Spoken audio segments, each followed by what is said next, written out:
안녕하세요. 채널의 김원중 기자입니다. 이번 콘텐츠는 피부과 전문의 선생님들과 함께 면역맥의 염증성 피부 질환에 대한 전반적인 논의를 해보고자 합니다.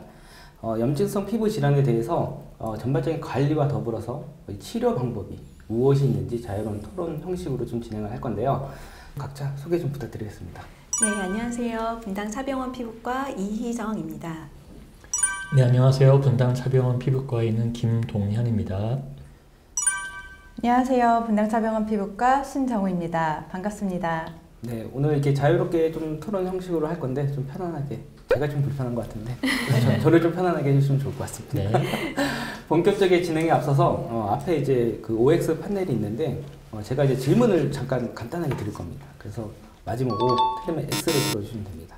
자, 첫 번째 질문은 건선, 이 아토피 피부염, 화농성 한선염 모두 이 면역 매개성 질환인가요? 네, 맞습니다. 다 O를 들어주셨는데 김동현 교수님부터 왜 O를 들어주셨는지 설명을 좀 해주시면 좋을 것 같아요. 네, 아마 여기 유튜브를 시청하시는 청취자께서는 면역 매개성이라는 거에 대해서 좀 어렵게 느끼실 수는 있는데요. 피부과 질환 중에 많은 질환들이 이런 면역 체계에 이상이 생겨서 나타나는 질환이라고 할 수 있습니다. 대표적인 게 건선이라고 하는 병, 아토피 피부염, 또 만성 두드러기, 화농성 한선염, 또 원형 탈모 같은 어떻게 보면은 좀 서로 연관이 없을 것 같은 병들이 면역 체계에 이상이 생겨서 나타나는 병이라고 저희가 정의할 수 있습니다. 그 면역 체계 이상이라고 말씀해 주셨는데 좀 이희정 교수님 좀 더 자세하게 한번 말씀 부탁드릴게요. 네. 사실 이 면역 체계의 이상이라고 환자분들께 말씀을 드리면 면역의 저하로 받아들이시는 경우가 많은데요. 사실 이 면역력이 떨어졌다라기보다는 면역 체계의 균형이 깨지면서 어느 한쪽으로 치우친 면역 반응이 너무 과하게 일어나는 경우에는 질환으로 이어질 수 있다. 이렇게 이해해 주시면 좋을 것 같습니다. 말씀 주신 것처럼 이 질환들이 다 면역 반응이 치우쳐져 있는 질환인데 사실은 이 질환들이 치우쳐져 있는 방향이 조금씩 다릅니다. 그래서 그 방향에 따라서 치료 방법도 좀 달라지게 됩니다. 또 공통적으로 또 환경에 의해서도 또 이런 면역 반응들이 조금씩 달라질 수 있기 때문에 또 세 가지 질환 모두 좀 복합적으로 치료를 해야 되는 면역 질환이라고 할 수 있겠습니다. 네, 감사합니다, 교수님. 그럼 두 번째 질문을 드릴 건데 이 질환들, 이 세 가지 질환들이 모두 신체적 접촉을 통해 전염이 될 수 있다. OX. 자, X인데 신정 교수님께서 한번 말씀해 주시면 좋을 것 같아요.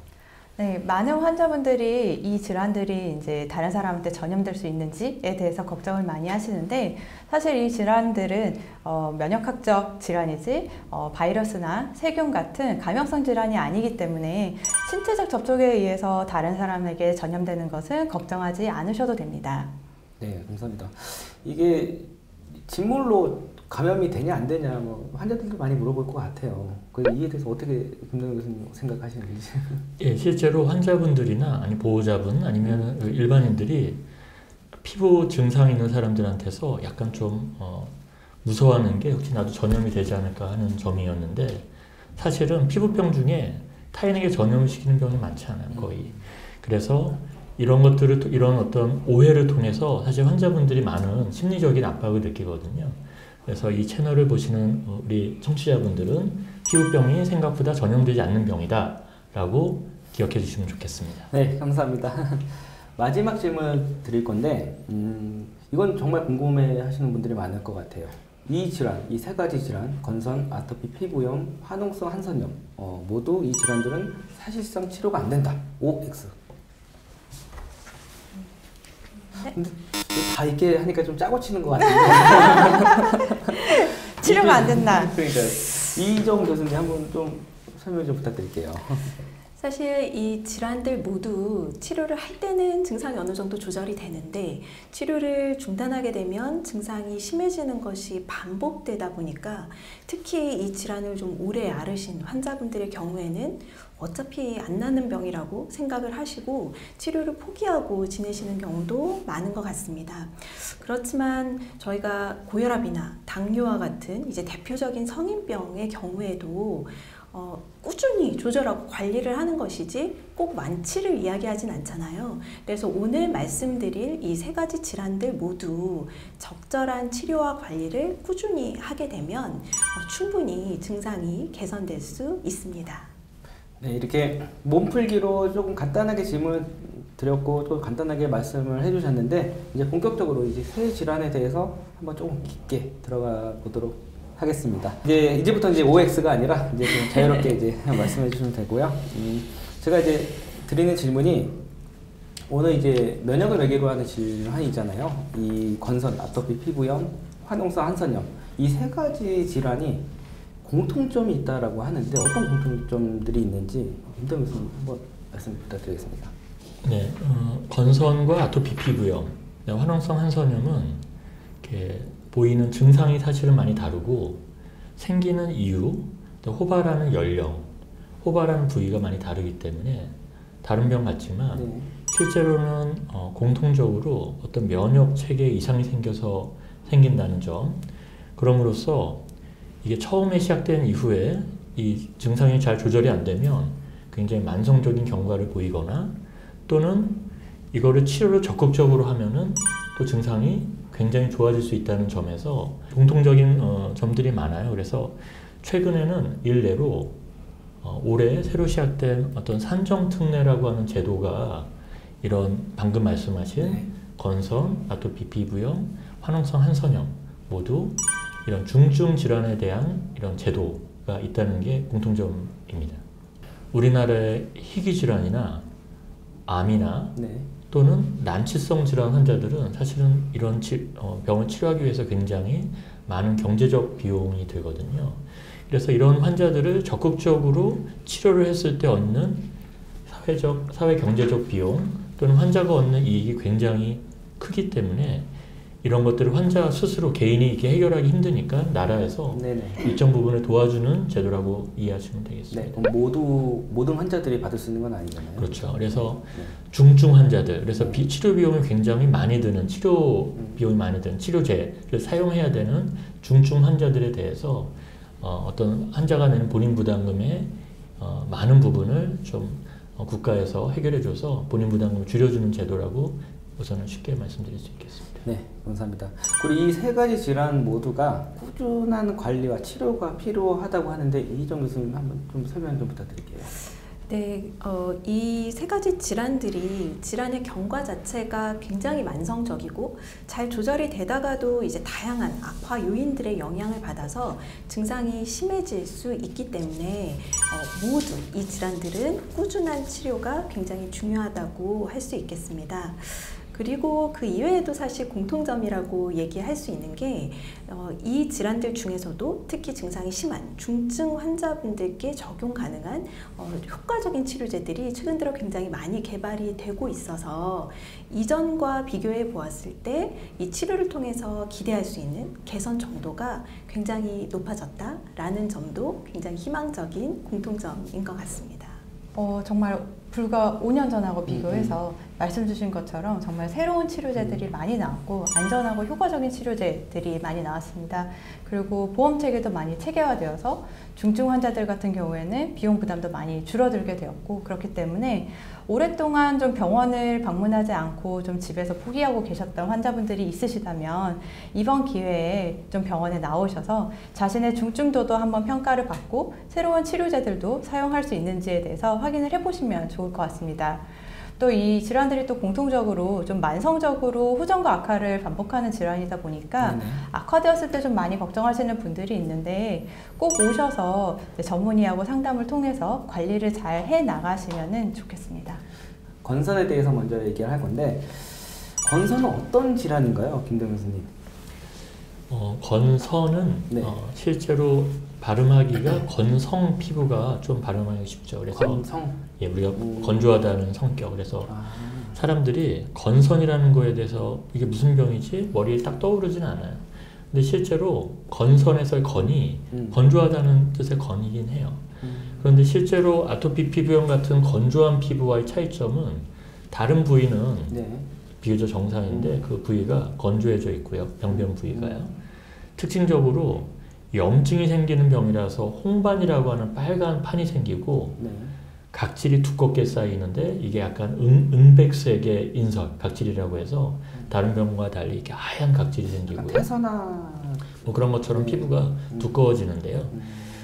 이게 우리 몸 어느 부위에도 잘 생기는데 특히 건선 환자분들은 이렇게 빨갛고 각질이 있고 두꺼워진 피부가 마찰이 심한 부위, 예를 들면 팔꿈치나 무릎이나 또는 두피나 드물게는 손톱, 발톱 그리고 좀 우리나라 환자분들은 이제 쑥스러워서 말씀 안 하시는데 음부에도 이런 것들이 잘 생겨서 실제로 전신의 피부에 생길 수 있는데 이거를 진단하는 거는 저희 같이 이제 이런 전문적으로 이제 환자들을 많이 보는 사람은 육안으로도 그냥 눈으로 봐도 알 수 있겠지만 저희가 조직 검사라는 걸 해서 피부의 어떤 바뀐 모양을 보면은 건선이 이렇게 면역 반응에 의해서 피부가 변한 거라는 것을 진단할 수가 있습니다. 네. 건선의 발병 원인을 설명을 해주실 수 있을까요?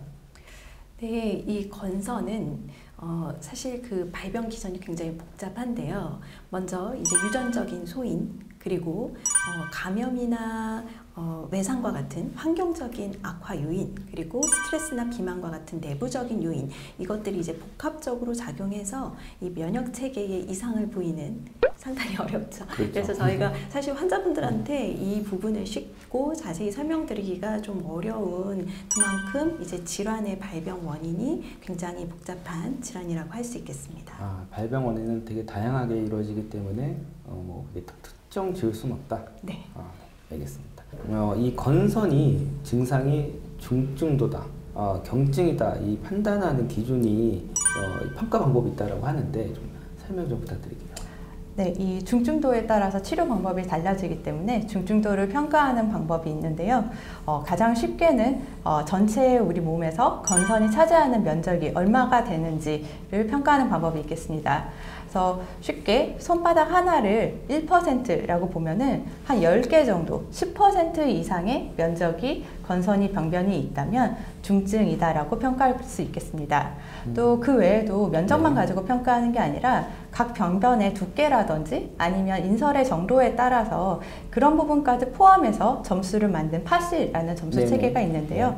그 파시 점수 체계를 가지고도 경증, 중등도, 중증의 건선을 저희가 평가할 수 있겠습니다. 그래서 이 중증도에 따라서 경증인 경우에는 저희가 국소도포제를 이용해서 먼저 치료를 해볼 수 있겠고, 이 국소도포제에 반응을 하지 않는다든지 아니면 정말 병변이 심한 중증 환자분들 같은 경우에는 경구 면역 조절제를 1차적으로 사용을 하는 것을 고려해 볼 수 있습니다. 그러니까 처음에는 쉽게 설명하면 바르는 약을 처방을 하고 안 되면 먹는 약을 처방한다는 그렇죠. 근데 심한 분들은 처음부터 먹는 약을 드릴 수도 있습니다. 네. 이러한 먼저 말씀 주신 치료들에 잘 반응하지 않는 중증 건선의 경우에는 이전에는 참 치료가 어려웠지만 최근에는 이 건선 병변을 일으키는데 중요한 역할을 하는 이 면역 물질만을 선택적으로 차단하는 생물학적 제재 치료가 가능해지면서 정말 말씀 주신 것처럼 완전히 깨끗한 피부까지도 목표로 해볼 수 있을 만큼 치료 반응이 좋아졌습니다. 실제로 그런 케이스가 있나요? 그럼요. 생각보다 많으시고요. 그래서 환자분들께서 사실 이전에는 너무 범위가 넓기 때문에 바르는 약을 도저히 나는 못 바르겠다 하셨던 분들이 이제는 거의 다 병변이 사라지셔서 이게 한두 군데 남은 데 있으시거든요. 그러면 바르는 약 바르시라고 말씀을 드려도 이제는 별로 신경 안 쓰여요. 이렇게 얘기하실 정도까지 관리를 꾸준히 해야 되는 거 아닌가요? 꾸준히 하시긴 하셔야 되는데 이 말씀드린 이 생물학적 제재 치료라고 하는 것이 이제 꾸준히 주사제로 이제 일정한 간격에 맞춰서 치료가 들어가는 것이기 때문에 이 치료 스케줄만 꾸준히 따라오시면 이제 꾸준한 치료를 하고 계신 것이라고 말씀드릴 수 있을 것 같습니다. 네, 이게 건선이 처음 시작되는 나이가 보통 20대에서 40대에서 처음 시작되거든요. 처음에는 오래 갈 것 같지 않지만 실제로 대부분의 환자분들이 거의 10년 가까이 이 병이 계속되다 보니까 중간에 치료에 실패하거나 약간 치료해도 안 된다는 생각이 있으신데, 제가 사진에 보여드리는 그 30대 중반의 남자분도 처음에 먹는 약, 바르는 약 해서 계속 재발하다가 아까 말씀드린 최근에 많이 사용되는 생물학 제제, 항체 치료제죠. 염증 물질을 선택적으로 차단했을 때 피부가 거의 증상이 없는 상태를 계속 오랫동안 유지할 수 있기 때문에 환자분 입장에서는 비교적 안전하면서도 효과적인 그런 치료제들로 치료를 하고 있어서 아까 말씀드린 대로 중증 환자들도 이제는 치료가 잘 될 수 있다라고 말씀드릴 수 있겠습니다. 여러분들 이 내가 건선을 갖고 있다고 해서 좀 숨지 마시고, 그러니까 교수님께서 말씀하신 것처럼 전문의 선생님들과 좀 상담을 통해서 빨리 치료를 받으시면 아마 목표하는 또 피부를 갖고 가시지 않을까 생각이 듭니다. 네, 아토피 피부염 어떤 질환인지 신종훈 교수님 한번 부탁드리겠습니다. 네, 아토피 피부염은 유전적 그리고 환경적 요인에 의해서 면역 반응에 이상이 생기고 또 피부 장벽 기능에 이상이 생겨서 피부가 쉽게 건조해지고 또 그로 인해서 이제 알레르기를 일으키는 물질들이 피부로 잘 들어오게 되는 그런 질환이 되겠습니다. 그러다 보니까 알레르기 반응이 잘 일어나게 되고 그리고 심한 가려움증을 갖는 습진성 병변이 생기게 됩니다. 또 이런 병변이 만성적으로 발생을 하게 되고요. 또 나이에 따라서 조금씩 호발하는 부위가 다르다는 특징을 가지고 있고 그뿐만 아니라 또 이제 계절적인 요인이라든지 아니면 건조한 환경, 땀이 나는 환경, 술이라든지 스트레스 이렇게 다양한 원인에 의해서 악화가 될 수 있는 병이 되겠습니다. 얼핏 들어보면은 건선하고 좀 비슷한 것 같아요. 그 차이점을 김도영 교수님 설명을 해주시면 좋을 것 같아요. 네, 신종훈 교수님께서 방금 말씀하신 것처럼 아토피 피부염은 습진, 습하다 이렇게 진물 같은 게 나는 걸 벌써 연상이 되잖아요. 건선은 건조한 홍반이 생기는데 아까 제가 잠깐 말씀드렸는데 아토피 피부염 환자들은 대부분 피부가 건조해서 피부가 태선화라고 아까 우리 기자님 말씀해 주셨는데 피부가 두꺼워지기도 하는데 그게 병변 부위와 정상 부위의 경계가 불명확하게 긁는 자리에 따라서 이렇게 자꾸만 점점 늘어난다면 건선은 정상 부위가 있는데 그 사이사이 아주 경계가 명확한 홍반이 생기기 때문에 사실은 일반 분들은 이게 아토피 피부염 건선 굉장히 혼돈스러울 수 있지만 사실은 전문의한테 찾아가셔서 보신다면 아주 정확한 진단을 할 수 있을 것 같습니다. 네, 이희정 교수님은 치료 옵션에 대해서 좀 설명해 주시면 좋을 것 같아요. 사실 이런 아토피 피부염을 잘 치료하기 위해서는 이제 여러 가지를 좀 고려해 보아야 하는데요. 먼저 이 아토피 피부염이 있는 분들은 보호막 역할을 하는 피부 장벽 기능에 문제가 있는 경우가 많아서 기본적으로 피부가 건조하시고요. 바이러스나 세균 같은 피부 감염에도 취약합니다. 그래서 평소에 보습제를 잘 사용하는 습관이 굉장히 중요하시고요. 그리고 이런 피부 감염이 의심되는 경우에는 빨리 항생제나 항바이러스제와 같은 치료제를 빠른 시기에 치료해야 증상이 악화되는 것을 막을 수 있습니다. 또 먼저 말씀 주신 것처럼 알레르기 면역 반응이 항진되어 있기 때문에 이 알레르기 반응을 건드리는 이런 특정 유발 원인이 있는지 검사를 통해서 확인을 하고 검사상에서 확인이 된다면 이를 피하려는 노력도 필요할 수 있겠습니다. 그리고 건선에서와 마찬가지로 이 아토피 피부염도 증상이 심한 정도, 저희가 이제 중증도라고 얘기를 하는데 이 중증도에 따라서 이제 치료가 달라지게 되고요. 그 중에서도 특히 이제 증상이 심하지 않은 경증 아토피 피부염의 경우에는 크게는 스테로이드제 그리고 면역 조절제라고 이제 분류를 하게 되는 이런 바르는 약이 이제 주된 치료제가 됩니다. 그리고 굉장히 가려운 것 때문에 힘들어 하시기 때문에 이 가려움증을 조절하는 저희가 항히스타민제라고 부르는 경구 알레르기 약을 같이 복용하시면 좀 더 편하게 증상이 조절되실 수가 있습니다. 최근에 이 중증 아토피 피부염을 획기적으로 좀 낫게 하는 생물학적 제제가 있다고 하는데 그거 좀 설명해 주시면 좋을 것 같아요. 네, 정말 한 3년 전부터 아토피 피부염 환자들한테는 신세계가 열렸다고 할 수 있을 것 같습니다. 그래서 아토피 피부염을 유발하는 특정 물질을 차단하는, 그걸 표적으로 해서 차단하는 생물학적 제재가 3년 전에 나오기 시작을 했고요. 특히 이제 중증 아토피 피부염 환자들한테 산정특례 적용이 되면서 정말 난치성 아토피 피부염 환자들에게 큰 도움이 되고 있습니다. 그보다 또 더 최근에는 그 아토피 피부염 유발 물질의 하위의 신호 전달 체계에 있는 잭이라는 물질을 차단하는 잭 억제제라는 물질, 그 치료제가 경구약제로 나오기 시작을 했는데 굉장히 빠른 효과를 가지고 또 좋은 효과를 보이고 있기 때문에 또 아토피 피부염 환자들을 치료할 수 있는 다양한 옵션이 생겨나고 있습니다. 네, 사실은 이런 잭이라고 하는 게 야누스 카이네이즈라고 하는 효소를 억제하는 세포 내 염증 신호를 차단하는 약물의 어떤 기전을 총칭하는 말인데요.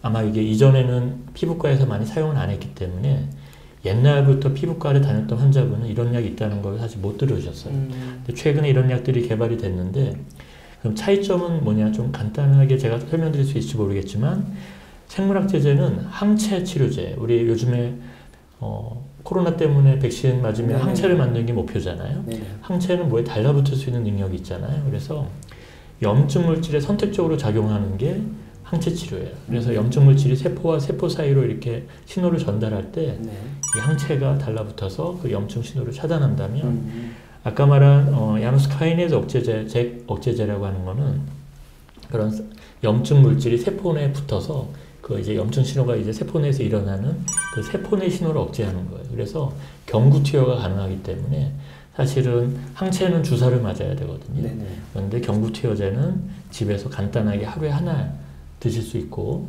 물론 부작용의 우려가 있겠지만 비교적 주요 장기에 미치는 영향이 없이 치료할 수 있기 때문에 뭐 어느 게 더 좋다라고 할 수는 없지만 환자분 입장에서는 이 주사제의 치료와 먹는 새로운 약들 선택할 수 있는 아주 좋은 기회가 온 것 같습니다. 마지막 질환입니다. 화농성 한선염. 어떤 질환인가요, 김대현 교수님?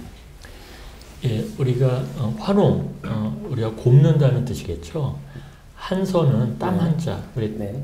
땀샘에 어떤 염증이 생기는 건데 실제로는 이제 모공, 모낭 주위에 염증이 생기는 병인데 이게 우리가 유선, 밀크라인이라고 하면 우리나라 말하면 유선 있을 텐데 아포크린 땀샘이 많이 위치하는 겨드랑이나 사타구니, 엉덩이, 네. 그 유방 하부 그런데 자꾸만 반복적으로 이렇게 종기 같은 게 많이 생기는 병이라고 할 수 있습니다. 이 질환으로 치료받고 계시는 우리나라 환자분 수를 저희가 7,000분에서 8,000분 정도로 추정을 하고 있는데 이 숫자에서 이제 느껴지시는 것처럼 그렇게 흔한 질환은 아닙니다. 또 증상이 말씀 주신 것처럼 처음에는 이제 곱는 증상으로 나오다 보니까 증상이 이제 국소적이고 이제 경증인 경우에는 이제 모공, 이제 잔털이 나는 구멍 주변으로 염증이 생기는 모낭염이라든지 여드름과 같이 좀 더 흔한 피부 질환들과도 비슷하게 보일 수 있기 때문에 이 질환의 특징적인 병변이 나타나는 이제 좀 더 질환이 많이 진행된 이후에야 진단이 되시는 경우도 많은 것 같습니다. 환자 수가 그렇게 많지는 않네요. 여기 진단이 많이 안 나와서 그런 건가요? 아니면은 이 질환 자체가 일단 그렇게 흔한 질환은 아니고요. 그리고 서양보다는 동양에서 조금 더 빈도가 낮은 것으로 되어 있기도 하고요. 인종적인 차이가 또 있어서 네. 그래서 이제 우리나라에서도 이 질환으로 앓고 계신 환자분의 수가 많지 않은데 증상이 심하신 분들은 또 굉장히 힘들어 하시기 때문에 이게 올해부터는 이제 중증 질환으로 이제 지정을 받아서 환자분들에게 이제 많은 좀 혜택이 갈 수 있을 것 같습니다. 네, 신정 교수님 저는 눈이 딱 마주쳤는데 화농성 한선염 3단계로 구별한다고 하는데 설명을 해주시면 좋을 것 같아요. 이제 처음에는 이제 작은 결절, 통증이 있는 결절 같은 게 생기다가 또 고름이 생기는 종기가 만들어질 수 있고 이런 것들이 또 모이면서 네. 그 통로를 만드는 옥루관이 생길 수도 있고 그런 것들이 나오면서 또 딱딱한 흉터가 되기도 합니다. 그래서 이러한 병변들이 몇 개가 있는지 그리고 우리 몸에서 차지하는 범위가 어느 정도냐에 따라서 경증, 중등도, 중증 이렇게 나눌 수가 있겠습니다.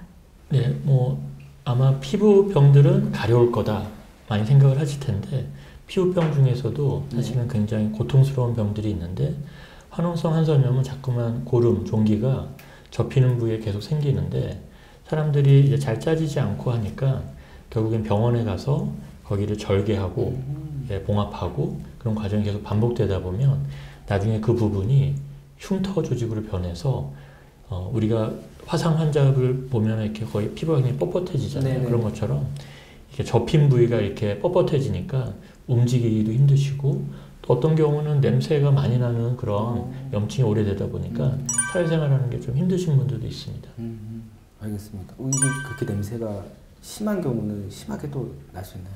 네, 사실은 이제 워낙에 증상이 심하시는 분들은 이제 진료실 문을 열고 들어오시면서도 알 수 있을 만큼이기도 하고요. 또 환자분들께서도 이제 그걸 아시니까 굉장히 과하게 씻으시는 분들도 있으세요. 이제 이거에 강박이 생기셔가지고 그래서 그만큼 이제 환자분들이 느끼시는 고통이 생각보다 큰 질환이라고 이해해 주시면 될 것 같습니다. 네. 그 예방하는 방법이나 치료 옵션이 다양한 걸로 알고 있는데 그것도 조금 설명해 주시면 좋을 것 같아요. 네, 아직까지 이 질환의 그 특징적인 증상이 아예 생기지 않게 조절할 수 있는 약은 없기는 합니다. 그렇지만 그렇다고 치료가 불가능한 질환은 아니고요. 이 화농성 한섬염도 앞서 말씀드린 질환들처럼 증상의 정도에 따라 저희가 중증도 구별을 하게 되고요. 네. 그 중증도에 따라 단계적인 치료를 하게 됩니다. 그 중에서도 이제 증상이 심하지 않은 경증 환자분들의 경우에는 생각보다 바르는 약으로도 조절이 되시는 경우가 많으시고요. 그리고 이런 바르는 약으로 조절이 안 되시는 분들의 경우에는 이 질환에 특히 효과적인 것으로 알려진 경구 항생제가 있어서 이 항생제를 10주에서 12주 정도 이제 복용을 하는 것이 1차 치료가 되겠습니다. 네. 그런데 이러한 그 1차 치료에도 반응하시지 않는 특히 이제 중증 환자분들의 경우에는 이러한 반복적인 염증을 유발하는 데 중요한 특정 면역 물질을 억제하는 생물학적 제제 치료가 필요할 수 있겠고요. 네. 그리고 이러한 다양한 약물 치료를 종합을 해도 계속 고름이 나는 이런 녹루관이라고 하는 구조가 있는 경우에는 그 부분을 아예 드러내는 수술적인 치료도 필요할 수 있겠습니다. 외과적인 수술까지도. 네, 맞습니다. 네. 이 화농성 한선염, 이 생물학적 제제를 썼을 때 치료 목표가 있을까요? 이 생물학적 제조를 사용할 수 있는 환자들은 아까 말씀 주신 것처럼 항생제 치료, 기존 치료를 했는데도 반응이 없거나 그런 치료를 할 수 없거나 아니면 정말 범위가 너무 심한 중증 환자분인 경우에 생물학적 제제를 고려를 해볼 수가 있겠는데요. 이 생물학적 제제를 사용을 하더라도 사실은 50% 정도 호전이 되면은 정말 많이 호전이 되었다라고 그런 목표를 가지고 있습니다. 50%면은 그래도 이 환자분이 만족할 만한. 워낙 심하신 분들은 너무 힘드시기 때문에 50%만 좋아져도 일상생활에는 정말 큰 도움이 될 수 있습니다. 이 50%라는 정도가 아토피 피부염이나 건선에 비하면 적게 느껴질 수 있는데요. 그렇죠. 왜냐하면 생물학적 제제가 아토피 피부염이나 건선에서는 거의 최근에는 80에서 100% 정도의 호전을 보이고 있는데 화농성 한선염은 그것보다는 좀 더 다양한 원인이 작용을 하다 보니까 100%까지는 아니지만 50% 정도의 호전만 보여도 환자한테는 굉장히 큰 도움이 되는 치료법이다라고 할 수 있겠습니다. 네. 감사합니다. 그럼 종합적으로 이제 좀 질문을 드릴 건데, 이 면역맥의 염증성 피부 질환 환자들이 좀 생활을 하면서 유의해야 될 점이 무엇이 있을지 김동현 교수님. 예, 그래서 오늘은 여러 가지 병 중에 건선과 아토피 피부염, 화농성 한선염에 대해서 말씀을 드렸는데요. 이런 것들이 피부에만 국한된 게 아니라 사실은 여러 가지 동반 질환들이 있을 수 있는데, 예를 들면 대표적으로 건선은 관절염이나 아니면 심혈관계 질환들이 동반이 잘 됩니다. 그래서 저는 이제 환자분들을 볼 때 이제 피부를 치료하는 것도 중요하지만 사실은 우리가 건강해지는 것을 많이 말씀을 드리는데, 예를 들면 우리가 스트레스를 받으면 벌써 술을 마시고 싶거나 흡연하고 싶죠. 그래서 우리가 스트레스를 관리하고 음주 흡연을 하지 않고 적정 체중을 유지하면서 내 몸에 혈압이나 콜레스테롤 그런 것들을 잘 관리를 하기 시작하는 노력이 굉장히 중요하다고 생각을 하고요. 이제 그런 전신적인 그런 관리 이외에 여러 가지 피부 질환들이 염증으로 인해서 좀 건조해진다든가 가렵다든가 긁어가지고 자꾸만 피부가 나빠지는 악화되는 현상이 생기는데 가장 기본적으로 할 수 있는 것은 우리가 샤워를 하거나 아침에 출근하거나 특히 요즘엔 마스크를 많이 써서 얼굴에 트러블이 많이 생기는데요. 꼭 보습제를 충분히 자주 바르는 것을 권해드리고 있습니다. 그것만으로도 사실은 가려움증이나 여러 가지 피부 질환들이 많이 좋아지거든요. 저는 조금 더 말씀드리고 네, 싶습니다. 신정 교수님. 그 병변이 심할 때 네. 아토피 피부염 환자분들 중에 보습제만 정말 열심히 바르시는 분들이 있으세요. 네. 근데 염증 반응이 심할 때는 보습제만으로는 조절이 어렵습니다. 그렇기 때문에 보습제를 발랐을 때 좋아지지 않는다 그러시면은 빨리 병원에 방문을 하시는 것이 좋겠습니다. 아토피 피부염이 있으시면은 이게 피부가 아까 말씀드린 대로 장벽 기능이 약화되어서 피부가 쉽게 건조해지는 질환이니까 그 건조해지지 않도록 주의를 해주시는 게 좋겠습니다. 그래서 집안의 습도는 한 50% 정도로 유지를 해주시는 게 좋겠고 물을 좀 자주 섭취를 하시고 보습제를 충분히 발라주시고 그렇게 해주시는 게 좋겠고 또 목욕하는 세제를 고르실 때는 그 비누로 고르실 때는 그 너무 뽀득뽀득해지는 비누보다는 조금 피부가 덜 뽀득해지는 덜 건조해지는 비누를 사용을 하시는 것이 좋겠습니다. 또 피부에 자극이 되면은 많이 가려울 수가 있기 때문에 자극이 덜 되는 면으로 된 옷을 착용하시는 것을 권장을 드리고 또 많이 긁게 되면은 가려움증이 더 유발이 되니까 손톱은 항상 짧게 유지를 하시는 게 좋겠습니다. 그리고 환자분들이 운동을 해도 되는지를 물어보시는 분들이 많으신데요. 이게 운동은 저희 건강을 유지하기 위해서 반드시 필요한 거니까 그렇죠. 운동은 하시되 대신에 충분히 물을 섭취를 하시고 너무 열이 오른다 싶을 때는 좀 잠시 휴식을 또 취하시고 또 땀이 많이 났을 때는 바로바로 닦아주시고 땀이 났고 나서 운동을 끝마치고 나서는 샤워를 하시고 보습제를 꼭 발라주시고 이런 원칙들을 좀 잘 지키시면서 운동을 하셨으면 좋겠습니다. 궁금한 게 그 땀이 나면은 보습이 자연적으로 되는 건 아닌가요? 그렇지 않습니다. 그렇지 않아요? 네, 땀이 나면은 오히려 땀에 있는 성분 자체가 아토피 피부염을 굉장히 자극시킬 수 있어서 땀이 나는 것 자체만으로도 굉장히 가려움증을 느끼시는 분들이 많습니다. 그렇군요. 이희정 교수님 혹시 화동성 한선염에 대해서 좀 유의사항이 있다면 뭐가 있을까요? 네, 앞서 건선과 아토피 피부염에서는 이제 너무 잘 정리를 해주셔서 제가 이제 화농성 한선염 환자분들께 이제 생활 습관 면에서 이제 조언을 드린다면 사실 이 화농성 한선염은 아직까지도 이제 치료 반응이 다른 질환들보다는 조금 떨어지다 보니까 이 악화 요인들을 잘 관리하시는 것이 필요한데요. 이런 악화 요인들 중에서 가장 잘 알려진 것은 흡연과 비만입니다. 사실 건선에서도 말씀 주셨는데 비만도 연관관계가 네, 연관관계가 있습니다. 그래서 체중 증가 그리고 흡연이라고 하는 이 두 가지가 모두 염증이 잘 생기는 쪽으로 몸의 변화를 유도하기 때문에 이렇게 염증이 반복되는 질환, 특히 화농성 한선염을 가지고 계신 환자분들께서는 체중 조절과 금연을 하는 것이 증상 개선에 도움이 되실 수가 있겠습니다. 그리고 이제 오래 앉아 있거나 이 접히는 부분이 이제 계속 마찰되는 상황이 이제 많은 경우에 증상이 심해지실 수 있기 때문에 사실 이 부분을 조절하는 게 쉽지 않으신 건 알지만 그래도 이러한 악화 요인들을 조금 조절하실 수 있게 노력해 주신다면 증상 개선에 좀 더 도움이 될 수 있을 것 같습니다. 네, 그러니까 어디 질환에다 빠지지 않는 게 금연과 술이네요. 술과 담배는 멀리하는 게 좋을 것 같습니다. 네, 제가 이렇게 좀 콘텐츠를 이제 거의 끝까지 왔습니다. 네, 너무 말씀을 잘해주셔가지고 하는데 혹시 김동현 교수님 뭐 마지막으로 이 세 가지 질환을 가지는 분들에게 좀 희망적 메시지를 준다면 뭐가 있을까요? 올해가 흑호해이더라고요. 그래서 뭔가 기운을 받아서 이제 새해를 잘 시작해야 되는데 아마 이게 환자분 입장에서는 뭔가 이렇게 좋은 계획을 세우는 게 저는 중요할 것 같아요. 근데 그 첫 걸음은 내 병이 어떤 병이라는 걸 잘 이해를 하는 게 필요할 것 같고요. 오늘 뭐 저희들이 말씀드린 내용 이외에도 사실은 아주 좋은 내용들이 사실 많이 있죠. 그리고 또 중요한 거는 이런 병에 대한 이해가 높아지면서 정말 좋은 치료제들이 많거든요. 근데 결국에는 내가 그거와 접근을 못해서 나한테 연결이 안 되면 치료가 안 되는 거기 때문에 올해 우선은 좋은 계획이라고 하는 것은 병원에 가서 내가 어느 정도 심한가, 내가 어떤 치료가 필요한가, 어떻게 계획을 세울 건가, 연초니까 그런 계획을 한번 세워보면 어떨까라는 생각을 해봤습니다. 네, 감사합니다. 혹시 저희 끝인사 알고 계시나요? 다들 모르고 계시더라고요. 네. 중간만 딱 보시고 끝까지는 안 보시는데 저희가 건강하세요 이거거든요. 저희 하나 둘 한번 건강하세요 한번 부탁드리겠습니다. 자, 그럼 이것으로 콘텐츠를 마감하도록 하겠습니다. 여러분 하나 둘 교수님 하나 둘 이렇게 건강하세요 이겁니다. 네.